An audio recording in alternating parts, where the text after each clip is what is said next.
혹시 당신은 조직의 중간에 계신가요? 위에서는 성과를 압박하고 아래에서는 현실적인 어려움을 토로하는 그야말로 샌드위치와 같은 상황에 놓여 있다고 느끼신 적이 있으신가요? 어쩌면 많은 분들이 고개를 끄덕이고 계실지 모르겠습니다. 많은 조직에서 중간 관리자는 가장 힘들고 외로운 자리로 여겨지곤 합니다. 하지만 오늘 우리는 이 중간이라는 위치를 새로운 관점으로 바라보고자 합니다. 그곳은 단순히 끼어 있는 자리가 아니라 조직의 심장과도 같은 가장 전략적인 위치일 수 있습니다. 오늘 이야기는 바로 그 중간에서 탁월한 리더십을 발휘하는 방법에 대한 것입니다. 훌륭한 중간 리더들이 조직을 어떻게 변화시키는지 3가지 핵심적인 역할을 통해 깊이 있게 탐구해 보겠습니다. 이 지혜가 더 널리 퍼져 우리 모두의 리더십이 성장할 수 있도록 잠시 시간을 내어 구독과 공유로 저희의 여정에 함께해 주신다면 저희에게는 더 좋은 콘텐츠를 만드는 데 큰 힘이 될 것입니다. 여러분의 선한 영향력이 또 다른 리더를 세우는 귀한 씨앗이 되리라 믿습니다. 자, 그럼 시작하겠습니다. 중간에서 이끄는 리더십. 그 첫 번째 장입니다. 먼저 중간 관리자가 왜 힘든 자리인지부터 솔직하게 인정하고 넘어가야 할 것 같습니다. 조직 생활을 조금이라도 해보셨다면 이 자리가 결코 쉽지 않다는 것을 잘 아실 겁니다. 때로는 모두가 기피하고 싶어하는 역할로 여겨지기도 하죠. 왜 그럴까요? 우선 중간 관리자는 사방에서 비난을 받기 쉽습니다. 당신이 이끄는 팀원들은 실적을 내라며 너무 강하게 밀어붙인다고 불평할 수 있습니다. 반대로 당신의 상사는 팀을 충분히 강하게 이끌지 못해서 성과가 나지 않는다고 질책할 수 있습니다. 위와 아래, 양쪽 모두에게서 비난의 화살을 맞을 수 있는 위치인 셈이죠. 또한 중간 관리자는 서로 상충하는 것처럼 보이는 목표들 사이에서 길을 잃기 쉽습니다. 비용은 줄이면서 결과는 더 좋게 만들어라. 팀원들을 더 강하게 독려하면서도 동시에 이직률은 낮춰라. 이런 지시를 받으면 대체 2가지를 어떻게 동시에 해내라는 것인지 막막해질 때가 있습니다. 심지어 직원의 10%를 구조조정해야 하니 동시에 팀의 사기를 끌어올려라 와 같은 거의 불가능해 보이는 임무가 주어지기도 합니다. 결국 많은 중간 관리자들은 이렇게 말합니다. 결과에 대한 책임은 온전히 나에게 있지만 정작 중요한 의사결정을 내리거나 조직의 방향에 영향을 미칠 권한은 없다. 이것이 바로 중간 관리자가 겪는 딜레마의 핵심입니다. 실제로 한 연구에 따르면 중간 관리자는 자신의 상사나 부하 직원들보다 더 높은 수준의 우울감과 불안감을 경험한다고 합니다. 절반에 가까운 중간 관리자들이 끊임없이 걱정에 시달리고 퇴근 후에도 일을 집으로 가져가는 경우가 허다하다고 하죠. 만약 당신이 지금 중간 리더의 자리에서 지쳐 있다면 당신 혼자만 그런 것이 아니라는 점을 기억해 주십시오. 그렇다면 이 힘든 역할을 어떻게 잘 해낼 수 있을까요? 위로는 상사를 보좌하고 아래로는 팀을 이끌며 양쪽 모두를 효과적으로 해내는 훌륭한 중간 리더들의 자질은 무엇일까요? 물론 모든 위대한 리더들에게 필요한 역량들, 예를 들어 뛰어난 소통 능력, 문제 해결 능력, 갈등 관리 능력, 전략적 사고 같은 것들은 당연히 중요합니다. 하지만 오늘은 그런 일반적인 목록을 나열하는 대신 위대한 중간 리더의 역할을 설명하는 3가지 강력한 비유, 3가지 이미지를 제시해드리고자 합니다. 첫째, 당신은 번역가입니다. 둘째, 당신은 코치입니다. 셋째, 당신은 점수 기록원입니다. 당신이 만약 훌륭한 중간 리더라면 당신은 번역가이자 코치이며 점수 기록원의 역할을 동시에 수행하고 있을 것입니다. 하나씩 자세히 살펴보겠습니다. 첫 번째 역할, 당신은 번역가입니다. 보통 조직의 최고 경영진은 조직의 전체적인 분위기, 방향성, 그리고 비전을 설정합니다. 그들은 우리는 저 산 정상에 깃발을 꽂을 것이다 라고 선포하죠.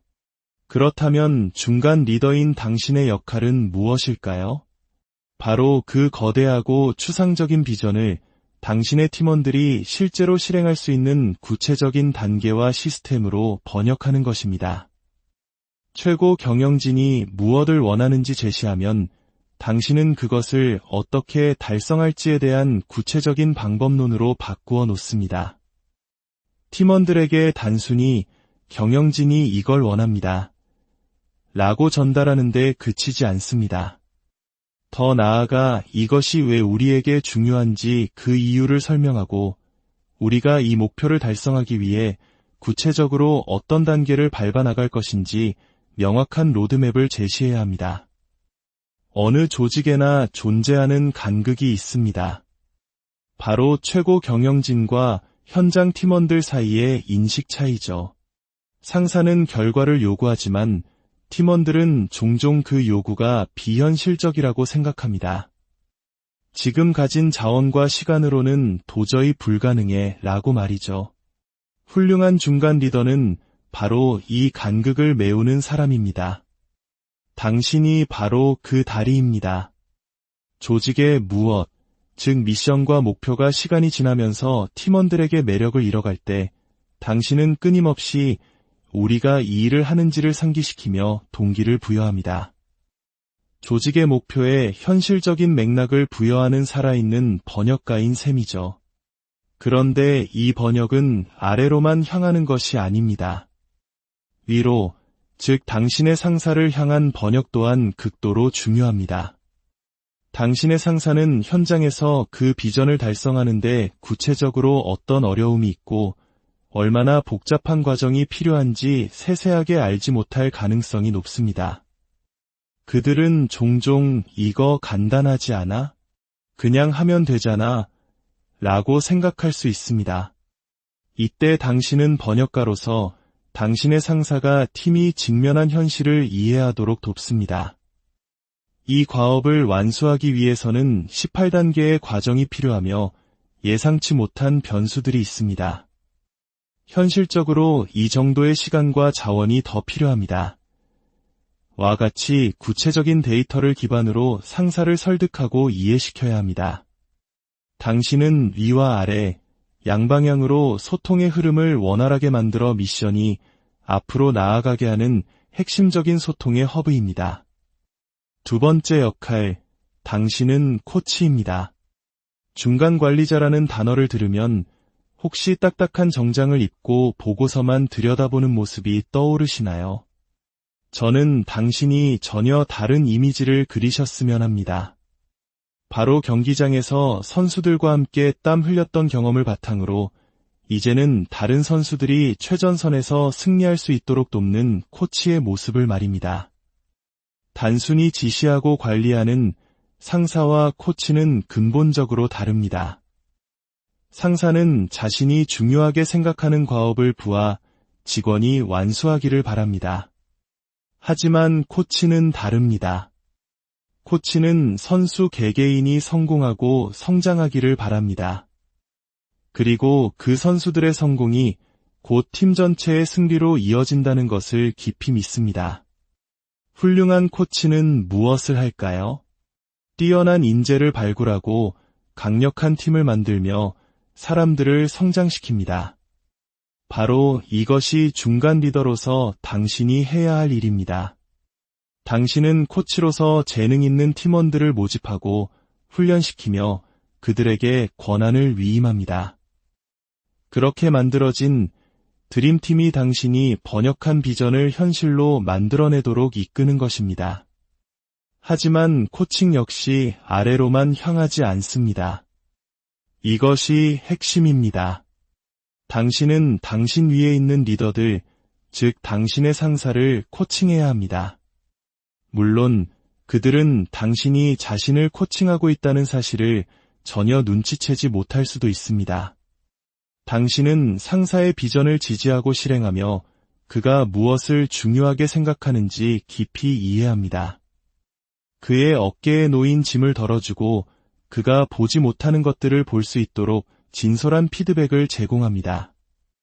대부분의 조직에서 직급이 높아질수록 주변에는 진실을 말해주는 사람이 줄어듭니다. 모두가 리더에게 잘 보이고 싶어하고 리더가 듣고 싶어 할 만한 이야기만 하려고 하기 때문이죠. 이는 조직 전체에 매우 위험한 신호입니다. 이때 당신은 코치로서 정직함이라는 귀한 선물을 상사에게 줄 수 있습니다. 당신의 솔직한 관점과 현장의 목소리는 리더가 더 나은 결정을 내리도록 돕는 가장 강력한 도구가 됩니다. 당신은 아래 팀원들을 성장시키는 동시에 이 리더의 리더십을 조용히 그리고 단단하게 강화시키는 역할을 합니다. 세 번째 역할, 당신은 점수 기록원입니다. 최고 경영진은 결과를 원합니다. 반면 당신의 팀원들은 조직의 미션보다는 당장 자신의 업무와 상황에 더 집중하는 경향이 있습니다. 이것은 자연스러운 현상입니다. 여기서 또다시 간극이 발생하고 당신은 그 간극을 메워야 합니다. 당신은 모든 팀원의 재능이 공동의 미션을 향해 극대화될 수 있도록 시스템과 구조를 만들고 책임감을 부여합니다. 그리고 가장 중요한 것, 바로 점수를 기록합니다. 점수를 기록한다는 것은 무엇을 의미할까요? 이는 정의된 목표에 대해 실행 과정이 얼마나 효과적인지를 끊임없이 측정하고 있다는 뜻입니다. 우리는 지금 경기에서 이기고 있는가? 우리는 목표를 향해 제대로 나아가고 있는가? 와 같은 질문에 답을 할 수 있어야 합니다. 경영학의 대가 피터 드러커는 측정되는 것이 개선된다고 말했습니다. 당신은 바로 그 측정의 중심에 있는 점수 기록원입니다. 현재 우리의 위치는 여기고 이것이 중요합니다. 지금까지 이만큼 해냈고 앞으로는 저만큼 더 나아가야 합니다. 라고 명확히 알려주며 팀의 방향을 유지합니다. 어떤 스포츠에서든 점수를 모르는 코치나 선수는 해고될 것입니다. 점수를 기록하는 이유는 우리가 이기기 위해 경기를 하고 있기 때문입니다. 당신은 팀원들이 항상 점수판을 인식하고 승리를 향해 나아갈 수 있도록 돕는 역할을 합니다. 이 세 가지 역할, 즉 번역가, 코치, 점수 기록원의 역할을 수행할 때 당신의 기분, 말투, 그리고 태도는 당신이 상상하는 것 이상으로 조직 전체에 막대한 영향을 미칩니다. 예를 들어 상사로부터 아주 어려운 과업을 받았다고 가정해 봅시다.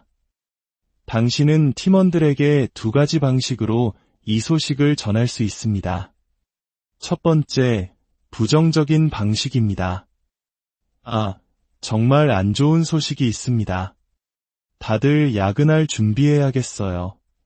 상사가 이달 15일까지 이 프로젝트를 끝내지 못하면 구조조정이 있을 거라고 하네요. 각오 단단히 하세요. 이렇게 말하는 순간 당신은 팀의 사기를 꺾고 회의실의 모든 긍정적인 에너지를 빨아들인 것입니다. 반면 똑같은 상황을 완전히 다른 분위기로 바꿀 수 있습니다. 여러분, 좋은 소식이 있습니다. 우리 조직의 명운이 걸린 아주 중요한 프로젝트가 있는데 상사께서 우리 팀을 지목했습니다. 왜냐하면 우리가 최고 중에 최고이기 때문이죠. 쉽지는 않을 겁니다. 하지만 저는 우리가 이 도전을 멋지게 이겨낼 수 있다고 믿습니다. 이 일이 왜 중요한지 지금부터 설명해 드릴게요. 자, 함께 해봅시다. 같은 과업이지만 당신의 태도 하나가 팀의 운명을 바꿀 수 있습니다. 당신이 조직의 중간에 있기 때문에 당신의 태도는 위와 아래, 그리고 조직 전체로 퍼져나갑니다. 중간 리더의 역할은 결코 쉽지 않습니다. 아마 당신이 마땅히 받아야 할 모든 공로를 인정받지 못할 수도 있습니다. 오히려 당신의 몫보다 더 많은 비난을 받게 될지도 모릅니다. 하지만 기억하십시오. 당신의 가장 큰 승리는 다른 사람에게 인정받는 것이 아닙니다. 당신의 가장 큰 승리는 바로 결과를 만들어내는 것입니다. 그리고 당신이 꾸준히 결과를 만들어낸다면 당신의 조직 전체가 더 나아질 것입니다. 시간이 지나면 결국 당신은 당신의 본 모습 그대로, 즉 위대한 리더로 인정받게 될 것입니다. 당신이 중간에서 굳건히 버티고 있기에 조직의 상층부도 하층부도 더 나아집니다. 조직 전체가 더 나아집니다. 그것이 바로 당신, 중간에서 이끄는 리더의 진정한 가치입니다. 오늘 이야기를 마무리하며 스스로에게 2가지 질문을 던져보시면 좋겠습니다. 첫째, 오늘 나눈 3가지 역할, 번역가, 코치, 그리고 점수 기록원 중에서 당신의 가장 큰 강점은 무엇이며 어떤 부분을 가장 발전시켜야 할까요? 둘째, 당신의 상사와 팀원들은 당신의 태도와 말투, 분위기가 조직에 어떤 영향을 미치고 있다고 말할까요? 위를 대할 때와 아래를 대할 때 혹시 당신의 태도에 차이는 없었나요? 중간에 있다는 것이 결코 중요하지 않다는 의미가 아닙니다. 당신은 믿을 수 없을 만큼 중요하며 가장 전략적인 역할을 맡고 있습니다.